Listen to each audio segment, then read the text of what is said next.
Good evening, everybody. Welcome into your box seat, brought to you by Sweet Lou, stands at Woodlands, along with a whole lot of other very good stallions. Michael Guerin has joined us in what has been a busy news week, and you've got plenty for us. And we've got an enormous race meeting at Addington Raceway Friday night. Evening to you. Evening, Gregory. Big hi to everybody. I hope your Wednesday has gone all right, and there's lots of harness racing-y things to talk about. But of course, Greg, the biggest news in racing is obviously a very small part of this gigantic story, which has been huge around the whole country and obviously around the world, and that was how we had to change things around a little bit on Friday after those horrendous events down your way.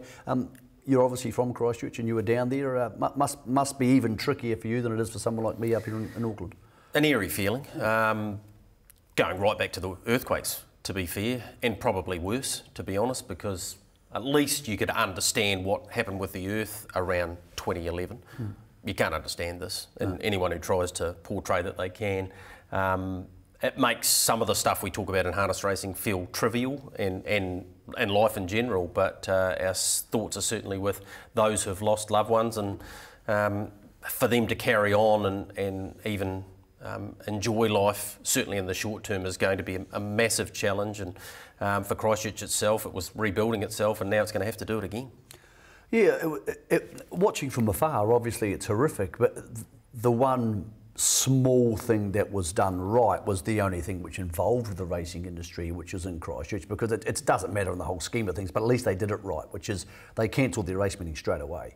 It would have been a very bizarre scene to have people drinking and clinking glasses, and people wouldn't have felt like being there. The industry participants wouldn't have felt like being there. So not when it was 3 kilometres away. No, exactly. To the mosque, you can't be involved in trying to celebrate, and we as a channel couldn't have been involved in trying to tell people, wow, this is great fun, have a bet, that close to the horrendous scenes.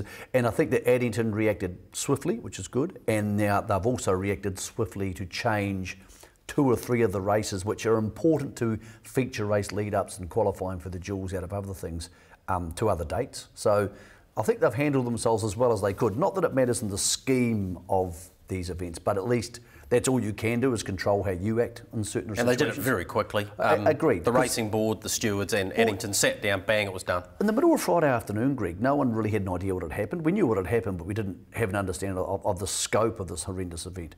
And they reacted quickly. Had they not, and we had started racing, we would have looked like an industry of people who don't care, which is not the case. And obviously everybody does care, but you can only be judged on your actions, and they acted appropriately. And I also think Alexandra Park acted appropriately by racing. Yes. I think, much like the fact that the Chiefs played a game that night too, you can't just stop living because of terrorists and lunatics. Otherwise they win.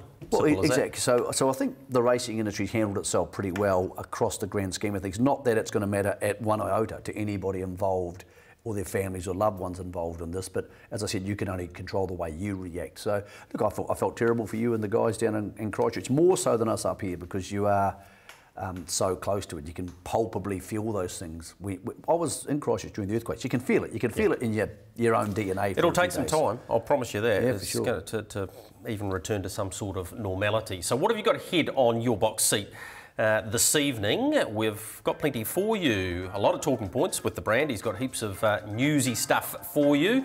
We've got winners, and Wyndham is where we head to find a couple of those big race winners down there. Winners. Yeah, I think Cameron Shaw was involved in that. Not as funny as I Brand thought wins, it'd be. that's you, Kratos. This little horse is doing great things for you.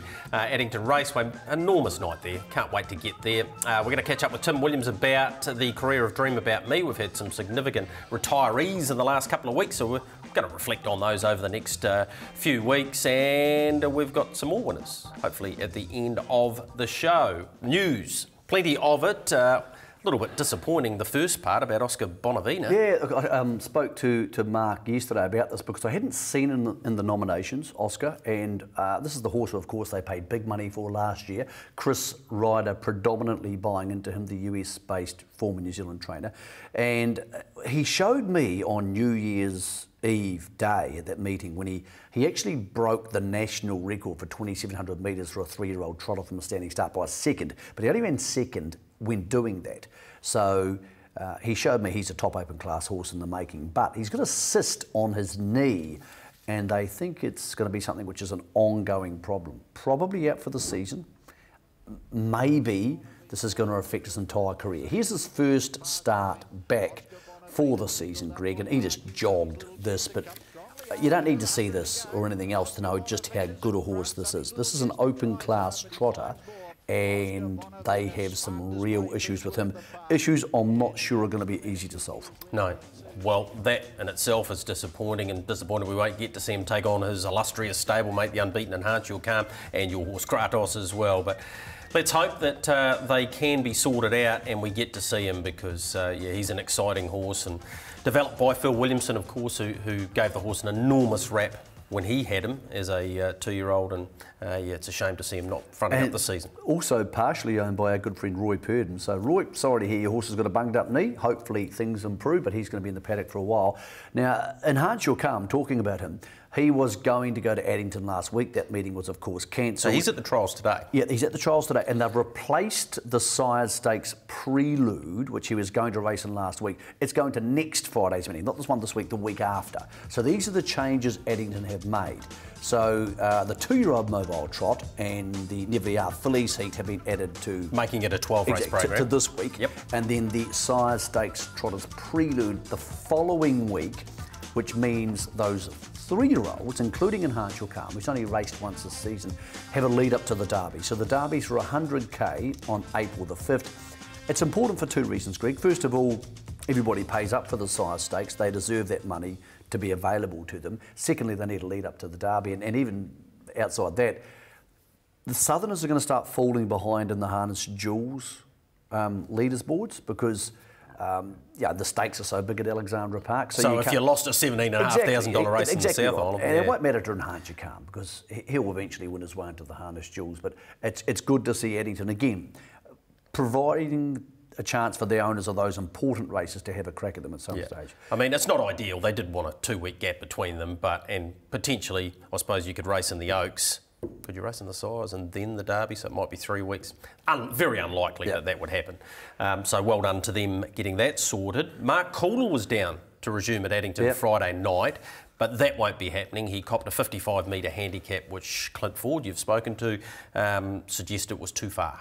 I think this is one of the situations where nobody got anything wrong, but the decision's still right. So Mark Cooler was in a race this week which had a pretty weak front line compared with him, of course, and he's been pulled out because Clint said, look, I can't start him off 55 because in 2 weeks' time we have the New Zealand Trotting Championship. From Clint's point of view, they trot 320 off the front by the time you go wide and come around them, and you've got to move, Greg, because he still would have been favourite. So he probably has to go about 3:15 by the time you take in the extra ground. So when you've got this horse here who wins the Dominion like this, and punters at home know the name and recognise the horse, they're going to back him, and Clint's got to drive him a certain way, and that would have given him an awfully big headache for 2 weeks' time. We did have a similar situation with Mombay, obviously returning after 2.5 years. Now, he's still opened $1.75, ended up out close to $2.50, but it was clear from the comments by both trainers, Greg and Nina Hope, and Ricky May, that he was going to be driven cold. Clint could have done the same with this horse, but... He's elected not to, Greg. Yeah, he's going to Meffin, potentially. I spoke to him, and he said, look, you know, we do have a responsibility to the punters. He's aware of the fact that this horse is the best trotter in the country at the moment. So it's a tricky one, because Harness Racing New Zealand, who do the handicaps, didn't do anything wrong here, because horses who aren't genuinely good open class horses, Masandai and Cavert, got 30 metres in this handicap. So he got 55, so he's 25 metres behind them. Well, he's 25 metres better than them. Yes. And even his own stablemate, Amaretto Sun, got 40 metres. Now, you have to have Mark Cooler giving Amaretto Sun 15 metres in a discretionary handicap. Yes. So no one did anything wrong. It's just the wrong race for him to come back in. So I applaud him for doing it. It does set us up for a really intriguing trotting championships in 2 weeks, because you're going to have him, Speeding Spur, and Monbay, and all of them will be going into the race last start failures. And I'm not talking failures, I'm talking massively dropped out jobs or never looked a winning chance. So weird to think those 3 horses could be facing that situation, but it's going to add the intrigue to a race against maybe a Sunday Sun or those type of horses. If I said to you right now, who's going to win the New Zealand Trotting Championship, would Mark Cooler still be favourite for it? Well, you asked me this leading the Dominion about a month out, and I thought he could win the Dominion, and I think he can win this as well, because even in a fresh condition, as we've seen, he can be explosive, and I think it suits the horse. Okay, here's another question for you. There's 3 Group 1s for the open class trotters for the remainder of the season. Trotters Championship, Anzac Cup, Rowe Cup. Will Mon Bay win any of those races? No. Oh, I don't want to say. Oh, okay. You could be right. I hope he does, but you could be right. I'd love him to. Yeah. Don't take that the wrong way. I would love him to, but... I would love to see the big 3 share them or someone else come through, but man, it's going to be hard. You get on the back foot confidence-wise in the first of those races. It's going to be... Hopefully that'll inspire Hopey to get him to his absolute peak, and hopefully the horse can turn up and do it. I think Hopey's realistic about the fact that this is an he won't mind me saying that. enormous thing he's asking the horse to do.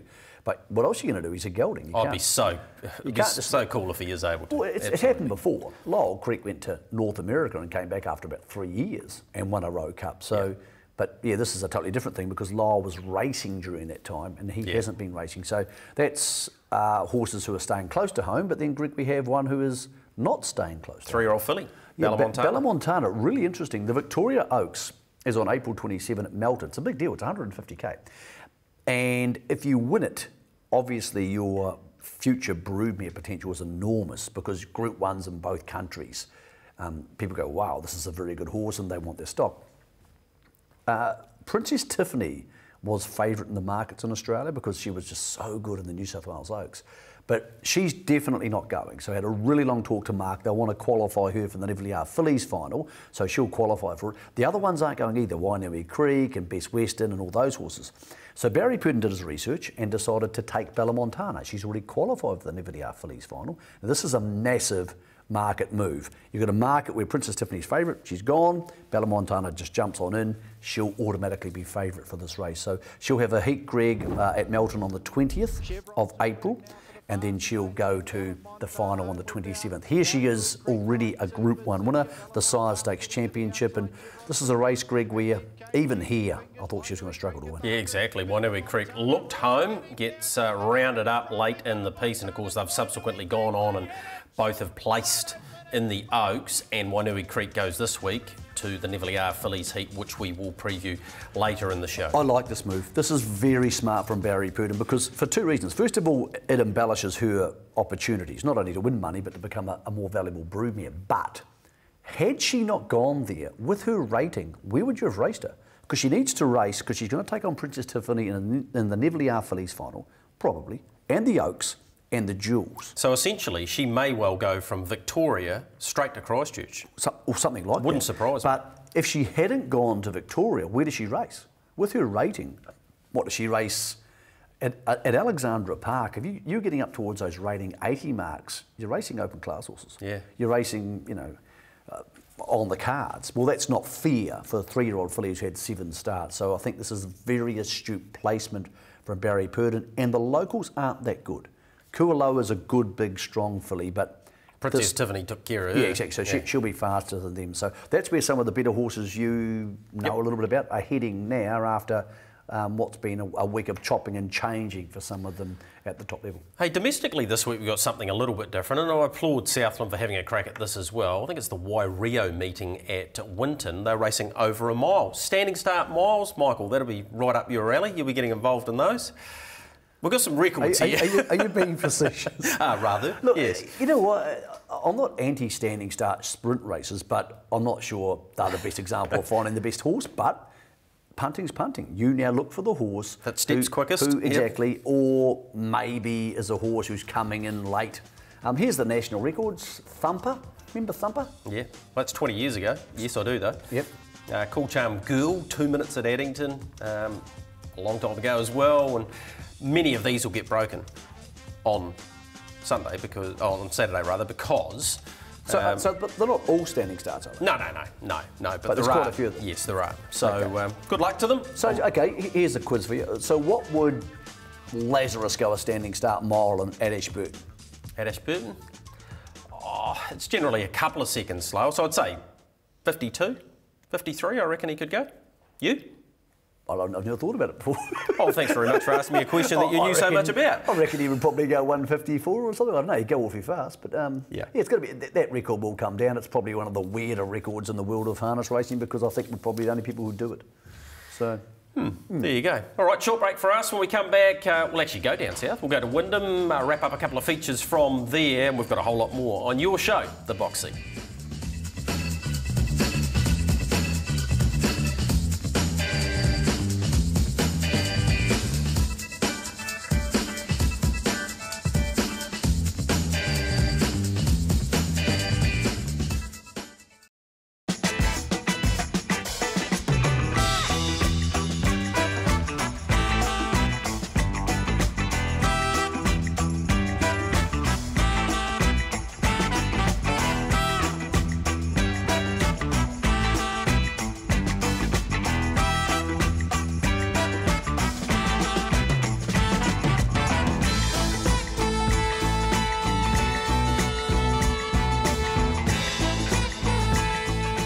The Glamour Mare, Dream About Me, of course, recently retired. Some wonderful shots of her there. The winner of 25 of 43, Michael. She came in an era where she was probably unlucky. She first of all had to follow the outstanding Adore Me, and then Lazarus came along. So it was a real challenge for her, but gee, she was brave. Yeah, and if you put her top 10 to, say, even 20 performances together, Greg, they're pretty impressive. Like, she pushed Lazarus to a half neck in an Ashburton Flying Stakes. Yeah, a little bit of your wishes she had beaten him there, so she had that enormous scalp, and she was unlucky to draw one on the second line in the New Zealand Cup and get knocked over at the start. So she had a few things go wrong. She had an interrupted campaign as a 4-year-old, but her top-notch stuff was absolutely outstanding, and I don't think she's finished winning yet. It's almost certain she'll win Aged Mare of the Year at the annual awards coming up in August or September, so one more to go for her. Lucky enough to be joined by one of her regular pilots in Tim Williams. He's at the All-Star Stables where so often she strutted her stuff around these tracks. And Tim, you had the opportunity to sit in the bike 21 times with her winning almost half of those for you. So you certainly had a great seat. As we say, a very good evening to you. You know, g'day guys. Yeah, look, I was really lucky. Obviously, like you say, 21 drives on you know, a horse of her calibre. You know, sometimes you still got to pinch yourself to, you know, to realise how good she really was. But to be able to sit behind her race day that many occasions, it's yeah, it was a dream come true. Tim, what were your early impressions of her and when she first came into the barn? Obviously, breeding-wise, she had a huge chance, didn't she? But what can you remember? It's actually a funny story. I remember the first start we had two in the same race at Timaru, and Dwayne was here at the time, and obviously we worked the two of them together. I think the other one was Arden's Choice off the top of my head, and I had the choice of drives during the week, and you know, I told Mark I'd be pretty happy to drive Dream About Me, and Dwayne thought I'd got it wrong, so we took a $20 bet, and you know, to the day we still joke about it. So you know, it's the first and last time I took 20 off him. Her 2-year-old season, of course, unbeaten, 5 from 5. The 5th of those was in the Harness Jewels. The barrier draw came out. She came up with 9. It was going to take an exceptional performance. And Tim, we're looking at the last 250 metres here at Ashburton, and she certainly produced that. Yeah, that's right. It was a stunning performance that day, and you know, I think she sort of halfway knocked off, sort of halfway up the straight. She sort of couldn't see the other one coming. It was probably the most vigorous I had to sort of get with her to sort of wake her up again halfway up the straight. But you know, I think that was one of her main keys to, you know, being such a good horse. She had that ability to be able to just flick on and off, and you know, as you can see, when I asked her to go again at the line, she was very strong.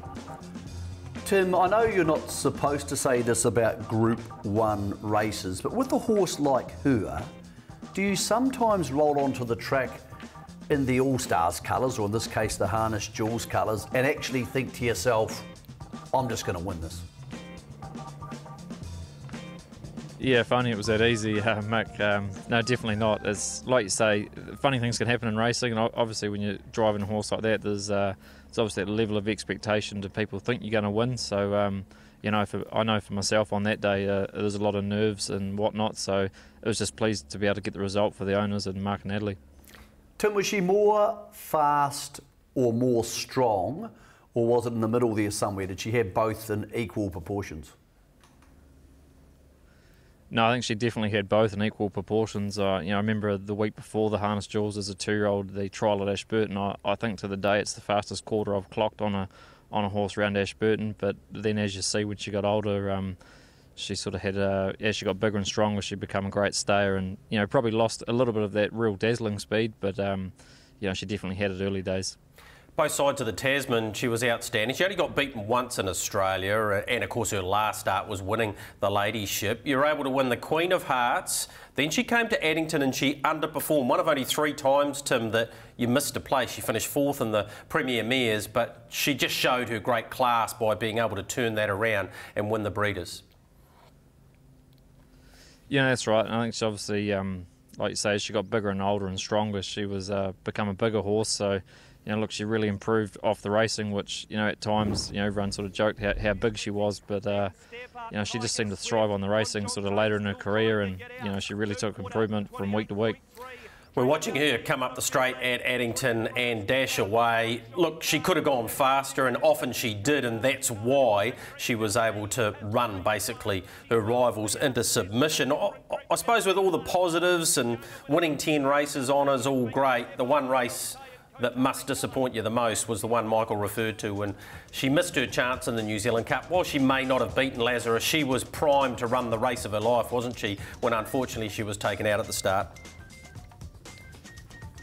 Yeah, no, that's right. It's probably one try not to dwell on, but it definitely still haunts me at nights every now and again. It's like you say, the preparation she had. Obviously, Lazarus was head and shoulders, but she proved at Ashburton, and through many starts in the lead up to the Cup that year, she was going to be right in it. Tim, what sort of mare was she? Because so often the good mares have a little bit of attitude and can be hard to deal with. From the outside, she didn't look that sort of horse. No, not at all. She's just a lovely horse to do anything with. Probably later in her career, she got a little bit bossier and a little bit moodier, but she was a female. But touch wood, she was just awesome to do anything with. Tim, Ultimate Sniper this weekend, talking about getting drives on very good horses. You're driving him in the Flying Stakes. What are you expecting from Barrier 4? Is this a race you expect to go forward and dominate on Friday night? Yeah, look, Mick, I think from the draw over the 1950, it'd probably be stupid, not to mosey out and try and dominate from the front. But it will go on open-minded. But like you say, the way he's come through the Derby, there's no reason why he shouldn't be able to go forward, and should be hard to catch. It's an exciting time leading into Addington Raceway Friday night. It's been a wonderful career to reflect on. Dream About Me. We're just watching her win the ladyship there and curtail her career in many respects. But she deserved to go out on a winning note. And Tim, thanks for sharing some of your time with her. I'm sure she'll do a job in the broodmare barn, and potentially you may well get on one of her progeny, which, going by the way the family goes, wouldn't be a bad thing, would it? No, not at all. And like you say, it's credit to the owners and Mark and Natalie for being able to pull the pin at obviously winning a Group 1. It's not an easy thing to do, but like you say, on her pedigree and what's in front of her, she looks like hopefully, fingers crossed, she's going to make a great mum. We thank Tim Williams for his time there at the All Stars, and Dream About Me for the Kennies. They had a massive ride with her as well, being able to travel particularly across the Tasman. And New South Wales Oaks was brilliant. Obviously the ladyship, the Breeders' Crown. She really showed them in Australia how good she was too. And a similar situation, Greg, to the retirement of Adore Me. Similar breed, and both by Bettor's Delight, so that they need to find different blood to come into play. So Sweet Lou and Down by the Seaside are obviously their resident stallions who are available for that sort of thing, but this is going to happen more and more and more. We're going to have so many of these wonderful Bettor's Delight mares retiring, and their stallions, they probably need to go to their own stallions. They need to support them, whereas I think lots of other people out there too would bring a horse like Art Major into play, and other horses, of course. Vincent's going to come into play there as well. So it's a question which is going to be asked of a lot, and I'm talking a lot, like hundreds of broodmare owners over the next couple of years. But I enjoyed seeing her race. I think She raced in a very strong era when you think Tiger Tara was in play there. She was still pretty good in the New Zealand Cup this year. Oh, you've got to remember, he was outsider. And that was only 4 months ago. You know, yeah. she was beaten by 2 horses who were very, very good horses. So she almost got the big double. She got an Auckland Cup, and a little bit more luck she could have got that New Zealand Cup this year. How many 4-year-old mares have won the Auckland Cup? Wouldn't have been many. Wouldn't be many racing it. No, 355 she went there. Yep. That day. Round about then, you thought she was even going to be a better horse than she turned out to be, because she had that injury or soreness as a 4-year-old, and it sort of curtailed her career. Then she came back, Lazarus was there, and it was like this big, enormous roadblock in front of her. But she also retires a last start winner, which is something some of our great mares have done. Bonnie's Chance won the Breeders' Stakes in her last ever start, and it's a nice way to go out. She deserved that. I wouldn't have liked to have seen her gone out on that 4th at Addington and say she was sore after that race. That wouldn't have been the right way to do things. So, yeah, she's a wonderful mare, and they've got an incredibly strong broodmare band already at Woodlands. Whether they go down the path of selling any of the ones out of these mares will be interesting. All right, that wraps up the career of Dream About Me. We've got a couple of other retirees over the next couple of weeks as well, but we're about to take a quick break. When we come back, we'll look what's ahead for you in harness racing around the nation.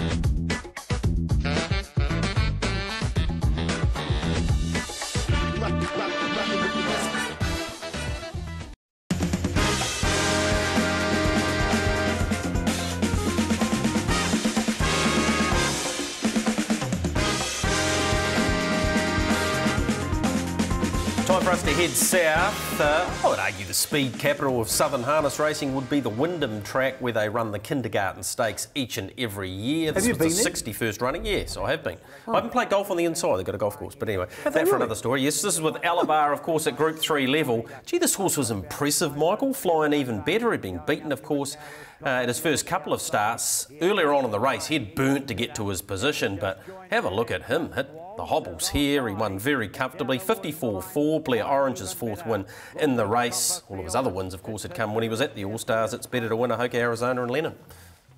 Pretty impressive. I'm not sure he's going to catch up to Smooth Deal this campaign, but had to talk to Mark yesterday and was discussing the Oscar Bonavina thing, and I said, what do you make of the rest of the 2-year-olds? Because a whole bunch of them raced this week at Addington. He said, well, he's gone to the top of the other bunch behind Smooth Deal. So you do find with those elite juveniles of theirs, often the Sapling Stakes isn't a great indicator of where they're at. They sort of swap quite a bit quickly once they start racing. But his run in the Sapling Stakes was pretty good. Was good. Yeah. I think Matthew Williamson drove him on that occasion, and I thought his run was good. And I reckon Tim Williams would have been betwixt and between as to which one to drive out of him and Copperfield. But there's Blair making his move, and he was burning at that stage of the race. So yeah, I was pretty impressed by him, and it wouldn't surprise me. A little bit like last year with Jesse Duke and another masterpiece, they tend to share things around. I'm not saying he'll beat Smooth Deal, but I reckon he'll get close. A lot depends too, Greg. They start to grow. They grow at some stages and they weaken off and they get jointy at some stage. Just a lot of things change with these 2-year-olds. But yeah, Smooth Deal's top dog at the moment. This horse has a bit more of a choppy type of a gait. Smooth Deal has that really long, stretching out long hopples gait. So he's still top dog, but hey, as I said, often in the past, the improvement curve, one of them will just take off and improve 5 lengths in 3 starts. The All-Stars have won 6 of the last 7 and 10 of 20 since the turn of the century. So it's certainly a race they use as a launch pad into the others. That horse, of course, along with Copperfield, will go to Addington Sire Stakes heat on Friday night, race 1. You've got to ask this question, and I don't think about it a lot, but I thought about it when I saw the field for the Addington races. So there's like 7 in the race, I think. 6, 5 All-Stars, and RJ Dunn's got 1. So last year we sold all these horses at the yearling sales, like heaps of them, like 300 or something. Yeah. And the All-Stars ones are up and running, but they don't seem to be that big in numbers from anybody else. And remove the All-Stars from that equation, take them out of play. So where are all the other horses? Now, I realise some of them don't come up and some of them don't gate up, and I understand this. But technically, if we sold 300 horses at the sales last year, there's got to be 100 of them up and running. There has to be. You would think so. You would think so. Yep. So what are they doing? Like, if they're not racing, and is the answer to my question... There's a lot of them at the trials. Well, exactly. So is the answer to my question that they don't want to race the All-Stars because they're too good? Partially, yeah. That's definitely part of the equation. And therefore you devalue them if you keep getting beaten. So are you looking to go to Timaru and sneak one in somewhere and win a maiden? Possibly, but see, that used to be the scenario before our current handicapping regime, where it was penalty-free to win your first race as a 2-year-old. That's not the case now. It's just a weird thing. Like, in the galloping community, say, for example, Tiakau. So Tiakau's 2-year-olds are very similar to the Perd and Rasmussen 2-year-olds. They are often, you know, top-end horses or well-bred, and they're beautifully looked after, and they're taught to run early. So, but people don't say, I'm not racing Tiakau horses. No, but a lot of the thoroughbreds do go to the trials with a view to selling as well. Yeah, I agree, but for example, if you look at a group race at the thoroughbreds, like Manamatta Breeders or whatever you look at, you don't go, well, there's no chance of taking on Tiakau, I'm not racing them. No. So all sorts of people, random people, small trainers have gallopers in there, and surely their horses are devaluing or going up and down at even a higher rate because gallopers cost more. So what I was thinking this week when I looked at that field was, where are all these horses? Yeah. Like, if I bought a horse and paid up for the sire stakes. And paid up for everything, yep. and then it just didn't race because I couldn't win, well, I don't know where they all are, Gregory. Okay, it's probably a good discussion for another day. You know what, I'm not even sure it's a discussion because I'm not sure there's an answer. No, I think you're right. Sagwitch provided us with an answer down there at Wyndham by winning the MLT3 Rivers Hotel Wyndham Cup. Look at the colours there of Sid Breen. He managed to run 1-2. He also had Mucho Macho Man in the race. But Sagwitch was a horse that I thought may have met its mark, but they went 4 minutes in this race down there. It's the reason I said before about how quick this track is, and it just kept on coming up the straight, and a big day for Sid Breen Quinellering this race. That meant a lot to him, I'm sure. Yeah, and he loves the celebration. I was on here about a month ago and he won a race at Forbury Park and he got the fist pump out, so I'm sure the fist pump was double pumped there. It's hard to get your head around the fact that Sagwitch, and I'm not being disrespectful to Sagwitch, sorry Sag, just went 4 minutes for 2 miles. Yeah, that track's quick. Sagwitch just went as quick as Luxury Liner did winning the New Zealand Cup. Yeah, well there you go. 4 minutes, 0.4. Just How slightly weird is outside that? Exactly. Here was the start, all-important start. You love watching these, especially at 3,200 metre start points, and there were a few mistake makers there, but it would be fair to say that 4 minutes later, it was a day out for the local man in Sid Breen. Out of Sasoni Sunrise, say that quickly, Michael, she won about 6 races. So there has been a little bit of conversation recently about the fact that Wyndham have the sheep inside the track on occasions. Imagine if that was something you cared about. Imagine if that was something when your life was so boring, you cared about the fact there were sheep inside racetracks in this country. Have you ever seen the Pukekohe galloping track? You can't see the horses because the rail's so high. Yeah, exactly. What a lot of nonsense. As if anybody overseas looks at the inside of this track and goes, oh, wow, that's a disgrace. There's sheep and cattle. No one cares. No. And if anybody thinks that's an issue for the club, well, they've got too much time on their hands. Yeah. Well, and young man Mark Hurrell, who you've talked about a lot. Sits good in the sulky. He does. He's got 125 for the... heck of a nice young fella. I'm going to go introduce myself to him one day because I'm actually becoming a bit of a fan. Well, he knows you're a fan. And I'm not a fan of other young men very often, Greg, because I find that it's creepy because I'm old. Right. And they wouldn't like Something that wasn't creepy was Alexandra Park on Friday night, the early 2 races. We touched on them last week, being the graduates, or graduate, as was the case. Here's the start of the first, and Dina Brown. Wow. Or Dinah Brown. How do you say it? You can say whatever you want, Gregory. Well, it doesn't matter as long as you're calling it home. They call look at the speed here. A winner. That's what they call it, Greg, a winner. A.G. Hurley in the bike, and look at that at the winning post. That's my favourite version of Tony, when he just gets confident, I'm going to lead off the gate, and he doesn't look across, and I just love when he does that. It's almost sometimes he just thinks to himself, look, I'm still the king, get out of the way. Yeah, this one by Peter's Delight out of Pullover Brown. Here she was turning for home. She won very comfortably in the hem, home in 56.5, 27.1. She'd gone great the week before behind Istanbul, so the writing was on the wall, Michael, so to speak.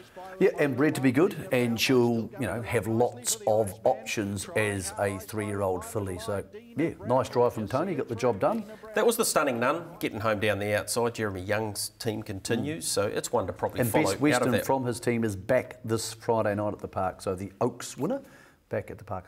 Horse that went round in the Woodlands Derby, Double Rocket, started a short price favourite, $1.60 I think it was in the end. Did finish 5th in the Derby and bolts in here, Michael. Bookies gave $2.20.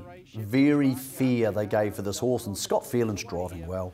Again, just went forward and said, look, get out of my way, and got the job done. So, you know, if in these small fields where you have horses coming out of derbies or good races, they just tend to dominate. I mean, Scott's been driving well, but how much of a factor has been Jack's Legend and the way he's been going to lift his confidence back in the open class driving ranks, if you like, and yeah, I reckon it plays a part. And look, I think Anna Donnelly does a really good job with her horses. I'm not sure she has that many. I think this is the best of them. I'm not sure she has that many good horses. But when you see them at the races, she looks after them fastidiously. She really cares about them, as do most trainers. And they look happy. They're horses. as good of versions as they could be of themselves. Yeah. That's about what they are. So that's all you can ask for a trainer. Now, and this horse is going to go. He'll get close enough to an open class type grade. Now, Mark McNamara often describes gate speed as a beautiful thing. Not often you see this in the first two races at Alexandra Park. Horses drawn the outside over 2200, cross them, look at them, they're virtually identical when they get down to the markers, bang, winning post, and on both occasions, Michael, yes, they were favourite for the race, but the race was effectively over. Yep, 100%. And that's why when you see drivers do negative things early, sometimes you think to yourself, did you really give yourself a chance there?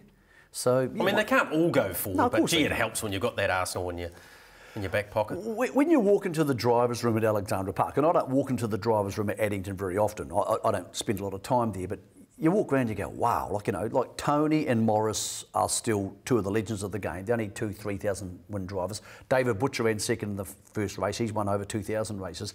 And then you're like Todd Mitchell's won 4 New Zealand Cups, and James Stormont's in the 1,000 win club. And then you see Zach and Josh and these young guys. There's so much talent. Exactly. And Scott Phelan, who you just mentioned. And yeah. I'm hoping I'm not forgetting too many people. Even Barry Purdon has a drive some days. And you're like, wow, there's some experience in here. And it's so deep and so entrenched that it's very rare I consider backing a horse at Alexandra Park. Maybe some of the Trotters races are slightly different. Where one of those isn't driving. Also, where I go to myself, well, okay, the driver's a problem here. There's so many good drivers there these days, and it's a real strength on Friday nights, a real strength. Race number 3 the other night was an interesting one, particularly for this man here. Little horse called Kratos, that's him wide out. Gee, pulled hard, Michael, but it didn't affect his finishing burst. He's a real fun horse for you and the connections, isn't he? Look, Brother Baz. He actually pulled so hard that I thought he probably wouldn't win. Now, he's a 3-year-old. This is his 3rd win against older horses, and it's $25,000. And the reason we're showing you that was the main trot of the night. We're not showing it because it's a horse I have some shared ownership in, but this 3-year-old crop is so strong. When you consider there's Enhance Your Calm at the top of it, this horse, little horse here, has gone to the top of the jewels. He's won 30,000, Greg, just over the summer.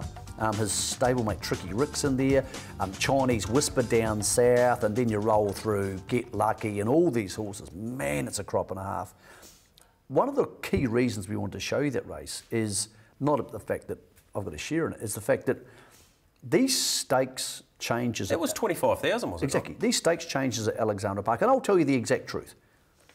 That horse was for sale for 50 grand after it won its maiden, because we're trading, and we've got other horses in play, and you need to trade them. And I rang one trainer in Australia and said, "This is the best 50 grand you ever spend. This will win the New South Wales Trotting Derby, because it won't beat Enhance Your Calm, but it'll win the Derby." Didn't want it. That's fine. That's your choice. Now he's not for sale because the stakes at Alexandra Park are so good. A horse like him can keep racing in Tricky Rick and a whole bunch of other horses. And in the past, 50 grand to sell a horse was like, okay, that's fair, I'll take that, yeah, good as gold. Why? He can win that this season. I'm not saying he will, he might lose his form. Josh and John Dickey have done a super job with him. But forget him, every other horse, Double Rocket for example, they can win so much money racing at the park now, Greg, that surely it's going to help retain horses. I can only speak from my personal opinion, and we might still sell this horse somewhere down the track, but we'll retain him, and I'm sure other people are retaining horses because there's some pretty poor horses racing at Alexandra Park at the moment for 20 grand. That are picking up, well, horses that would be for sale for 15.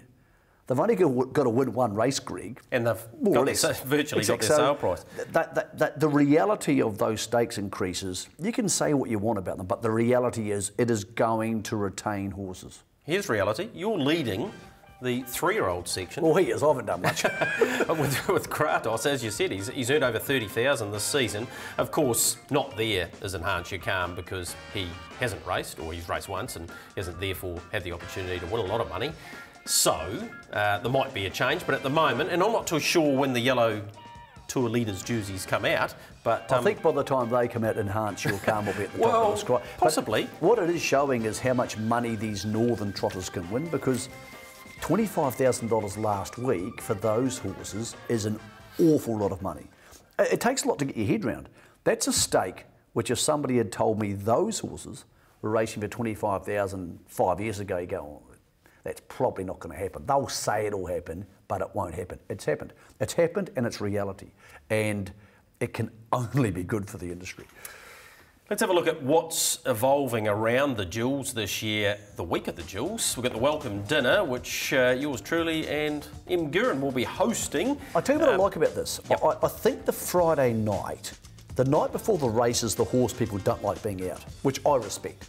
They don't like going out. They want to get in the zone for the next day.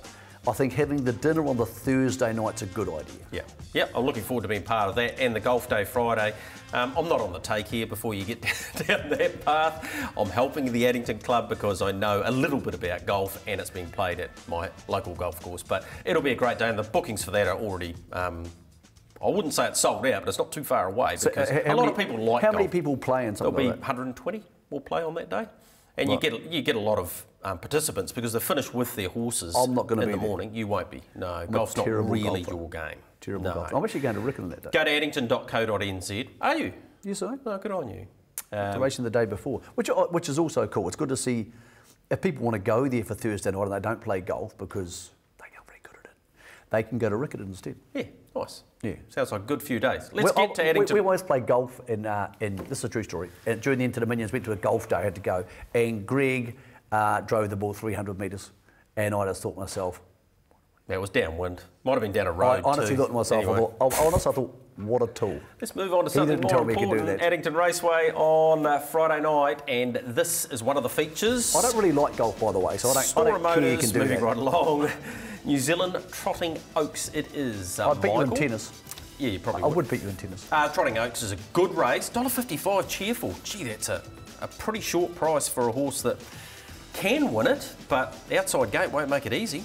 She had a hard run down south in the Southland Oaks, but you're going to wonder whether they'll just go forward here because the front line isn't that strong as the market would suggest, but gee, it's a long way forward from there. I think they will. I think they've got no choice. Southland Trotting Oaks, you just mentioned, won by Swiss Miss. We'll have a look at that right now. She comes wide in the Gavin Smith colours, cheerful in front, and of course Majestic Chevron outside the leader, so many of the protagonists, if you like, fronting up again, Michael. Nice bunch of fillies, the top three. Not sure there's too much depth to that side of the crop. I think most of the good 3-year-old trotters are boys, but the winner was good here. I mean, it's hard to say she's not a really good filly because if Cheerful's a really good filly, well then she beat her. So well, I think we'll know a lot more in about 3 or 4 weeks about this crop and where they're all at. To the second row for her, so she'll need a few things to happen early to suit her. The other one I wanted to have a look at was Monaro Maro. Now this one flew down the outside at Reefton at long odds for a placing, then came here to the Mott. Now the interesting thing about this is Merv Byers was out of the game for over 20 years, has come back in. It was his first winning drive since 1993 or something, but you often see a young trotter like this on the grass, as Paul Nairn has done over and over and over again. It almost hardens them up, and you couldn't but be impressed by the way she went on Sunday. Yeah, good win, and well done to Merv. What a great story. He's come back, and that'd be a real buzz. And I thought he could have done a whip flourish. Merv's obviously not a whip flourish man, but not that type of man. No. I would have thought it was very appropriate move, to be perfectly honest. But yep, but good on him, and she's got a front row draw, and yeah, she's actually won that very, very. Look at the ears. I noticed that Merv's cap's unsponsored there, so there is an opportunity for somebody out there who wants to have a drive every 26 years and have the sponsorship involved. Merv's your man. Just over a decade ago, Michael, a 4-year-old trotting championship, as it was back then, was introduced. Lamb and Hay would get behind the 4 and 5-year-old these days at Group 3 level. Gee, when you read through the list of previous winners, Springbank Richard, I Can Do's at Mombay all went on and won a Dominion, but some of the other winners, Paramount Gigi, Enhine last year, the forgotten horse of New Zealand trotting, and this year it's a pretty deep race as well. I think there's a lot of good horses here, but the back 3 are all open class Dominion horses in waiting. Sunday Sun, geez, impressed me. I know, I'm not sure mentally he's that tough just yet, but he's got plenty of ability. Majestic Man was excellent. He's been great the whole summer. And Winterfell is the horse we thought would be the most likely of this group to jump into open class. But we've only seen him on the one occasion, so it's interesting to see how ready he is to beat a horse like Majestic Man, who's in front here, and it just keeps on winning, Greg. Yeah, it does, and we know this horse is coming to the Rowe Cup Carnival, the Anzac Cup and Rowe Cup. He just keeps on winning, Majestic Man, and he's definitely hard and up. Over the Love's a smart horse. He's back there on the 20 metres with Sunday Sun, who's been further back in recent times, and he just keeps on winning. And I reckon, even though he's been off the long marks, it's been teaching this horse a lot. There was a stage in his career where he would just gallop for no reason. He's a lot more solid now, isn't he? He is, and what you're working on Friday night, eh? What I would like you to do, and what the punters at home would like you to do, is this: go to Mark or Natalie and say how ready and how right is Winterfell, because that's going to dictate the entire betting pattern for this race. If people think he is right to go and win, he might start at $1.50. If there's any we're not sure about him, he might start $2. It will enormously dictate how much people bet into the other two. Yeah, of course, the 3-year-old Jules winner, Winterfell, and he was enormous in the derbies as well. This is a race I'm struggling to work out. I need your help with this, Michael. We've got equal favourites on opening in Sheriff, who won the Cheviot Cup at his last start, and AG's White Sox, who finished second in the Northern Southland Cup. See, a race like this, I think there's the potential for a real early burn. Mossdale Rose can fly the gate. Alta Maestra can fly the gate. Sheriff is a rough and tumble horse who can go forward. Ali Mack can not fly the gate, but go forward. She's a go forward type of horse. AG's White Sox can go forward.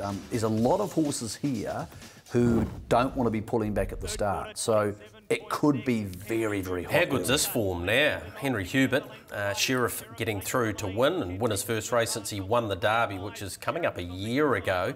Nigel's had some problems with Sheriff, keeping him sound and keeping him race tractability-wise, keeping him in order for that. I know he's been to the beach and had a bit of a freshen up there, and of course his main goal now is, at this stage, the Easter Cup. But what's the top tip in this racing? Because I can't look at it. Look, I can't decide. I haven't decided as yet. They've only just come out, obviously. But come race start, I'll try and get as much information again. Yeah. AG's White Sox is in the race, and we know that he won the Easter Cup last year.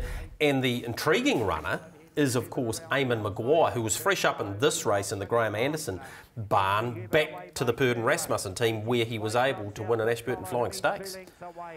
Look, AG's White Sox could seem like overs shortly after the start, but if he's out there 3 wide when they're burning, it could seem like unders. Again, intriguing race. Interesting to see who comes out of this next 2 or 3 race block as a horse who's embellished its career and who doesn't pick one up. I think AG's White Sox will pick up a win here, or maybe not the Easter Cup, but a Runga or a Classic. I think those horses are in play, but let's not forget the fixers coming back shortly.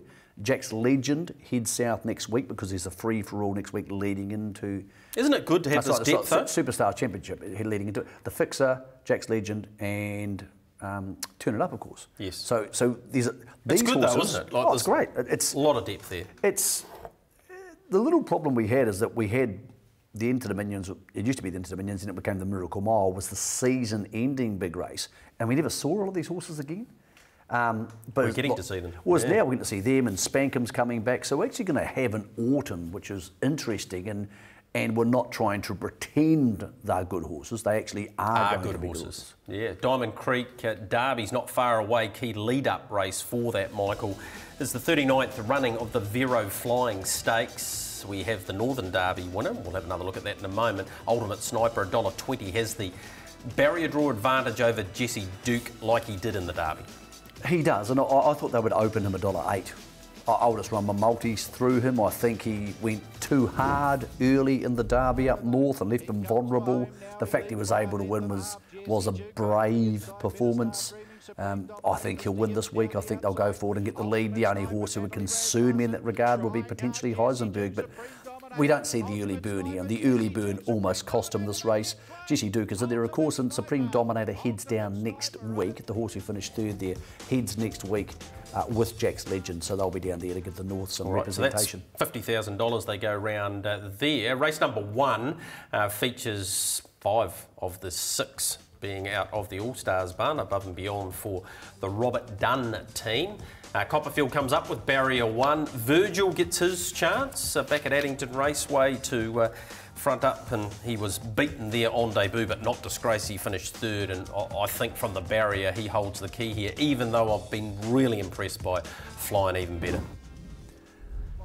Greg, I'm not trying to be negative by saying this. As we see Smooth Deal winning here and Virgil coming through the inside, punching into a gap and running second, but I'm obviously going to watch this race, and if I can get $2 for Flying Even Better, that's you. I'll back him. But as someone who does this for a job, trying to convince other people, gallops punters, other harness punters, $10 each way punters, to bet into that race, and it's nothing to do with Mark and Natalie. It's not their fault. They're not doing anything wrong. They're doing the best possible for their owners. But trying to convince other people to bet into that race is an uphill battle. That's at best. That will be an uphill battle, and I'll be doing it leading into race number 1 of 12 at 4:56. Can you see what I mean? It's just, yeah, I can. And again, that won't detract from me trying to get as much information as I can. It won't detract from this week. Godolphin have 6 or 7 in the slipper, but they're not certain to win the slipper, whereas the All-Stars are certain to win that race. And it's just really hard to get people to bet into those races. And again, this has nothing to do with them. I just go back to the question, where are the rest of these 2-year-olds? And also, I flip that question around, trainer saying, well, I don't want to race these horses. I'm not ready to go 155 yet. And that's fine too. I'm not saying they should be. But it's a constant frustration now where our 2-year-old best racers, unless John and Robert have a really good horse in them, are becoming too one-sided to interest other people. I'm not going to argue with you there, Michael. Nevelier heat number 4. Kendra comes up with barrier 1. Stablemate Mossdale Aru flies the gate there. Wainui Creek draws inside Kayla Marie this week, as opposed to last week's abandoned meeting when it was the other way around. Bubbled up's there too. This is a bit more interesting, Michael. Oh, yeah, it is. I think Wainui Creek will win. Last week she opened $1.80 against Kayla Marie at $2 with the barrier draws reversed. I would suggest you open $1.60 now, but she might not just get the lead though. No, I agree. It's once they start getting beaten, even getting beaten doing really brave things like she did in the Sires Stakes and the Oaks, you still lose a bit of lustre. You still don't have the same respect from people, and they're still likely to roll the dice and park you out. So I think she's a very good filly, and I'm happy to back her this week at a decent price. But her reputation's got quite big, Greg, so that price may not turn up. So the odds around that will be intriguing. Certainly. Right, we've got a lot ahead for you this week, so let's get around the nation. $100,000. 56 of that, Michael, I think it's 56. It's over 50 anyway, carrying forward. So there's a really good reason to get involved at Cambridge. 9 races there, 5:31. I know you will be. Friday night, Alexandra Park, $22,000 Magnus Benrose Sire Stakes, a 2-year-old fillies heat there. It's late in the night, 4 minutes past 10. That's quite an impressive list there, isn't it? That's a big night at the office, so looking forward to that. I'll be honest with you, Greg, I'd prefer to see the $100,000 pick 6 at Cambridge on Thursday, go to Addington on Friday. Yeah, this mindset around. I don't think the punters care about Thursdays and Fridays. Most people who bet on Thursday bet on Friday. It'd sit a lot better there. Mile day at Winton, of course, 10 past 12 the start time there on Saturday. Should be a pretty interesting afternoon. And it's Waimate Cup Day on Sunday too, 12:07 the start time. So is that Oamaru or Waimate? That's at Oamaru, I think, okay. So it's on the grid. We might want to get that clarified. Yeah. We can do that before the end of the show. Cool. Wingatui, 6 races there on Monday. Of course, that's the dual code meeting they have each and every year. 12:02, and Manawatu will be there on Wednesday. No, I've got that wrong. It will definitely be on the grass at Waimate. So There you go. Apologies there to Lex Williams and the team down there. So last week's bet competition became thingy, a Bob. bit of a... Well, it became a bit of a mess because Yeah. Addington was called off for obvious reasons, and therefore there wasn't a lot of movement. So I'm now further in front of you. That's good. Well, check it. I lost If there's something good I come lost out of it. $100 on a horse who never got clear, so that's fair. There you go. Craig Thompson finds got what I himself in the deserved, to be top honest. 3, and the little fish finds himself just outside it.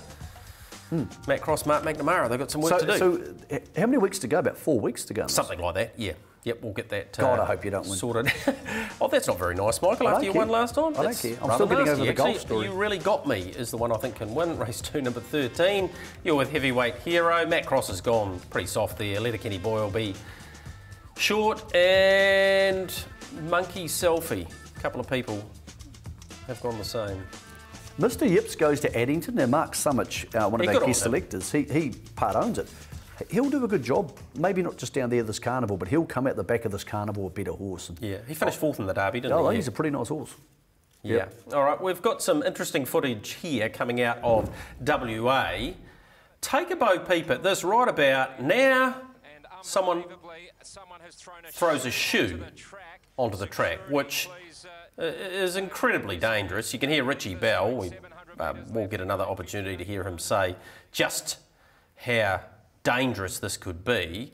A horse could have fallen. A driver could have been potentially hit in the head and knocked out. I mean, who in their right mind would consider that to be a reasonable act, Michael? You just give those sort of people a life ban. Well, Simple they as are. that. Simple as that. That's all you do. Yeah, there's no doubt that There's is no going mucking to around happen. with that. Yep. We're going to hear from the team at WA, and here was an interview with the trackman there, and here's what he had to say. We grabbed a couple of young guys that were being absolute idiots. They threw a couple of shoes onto the track as the horses were in the straight. One had actually hit a sulky and a horse, so yeah, luckily it wasn't a major incident, major accident. We've had to call the police. The police have taken their details. They're actually well-known young guys in Perth here that play a bit of footy. The stewards are taking it from here, but the young guys have been issued with a move-on notice. For long-term purposes, will with these 2 young men be allowed to be back at Gloucester Park? Well, yeah, no, they one of the young men will be banned. Certainly, I'll be putting my name to banning him from Gloucester Park. What he did was absolutely ridiculous, was dangerous. So he won't be allowed to step foot on Gloucester Park. And the stewards will also be investigating, look at the vision, look what happened, and be taking further action. Yeah, let's hope nothing like that happens. It reminds us of well, it wasn't a knife-throwing incident, but in the New Zealand Cup a few years ago, was touted as being that, Michael. Don't even comment. No, Greg, trust me, I've been involved in racing journalism a long time. Still the lowest moment in the history of New Zealand racing journalism when... No, I won't even go there again. I won't go there again. But that was an awful thing to happen, and luckily it didn't end up potentially worse than that. That was just dumb. That's just stupid. Yeah. And those guys, one of who subsequently has actually been involved in a motorbike accident, and I feel bad for him in that regard, but it doesn't change the fact he was stupid the night before.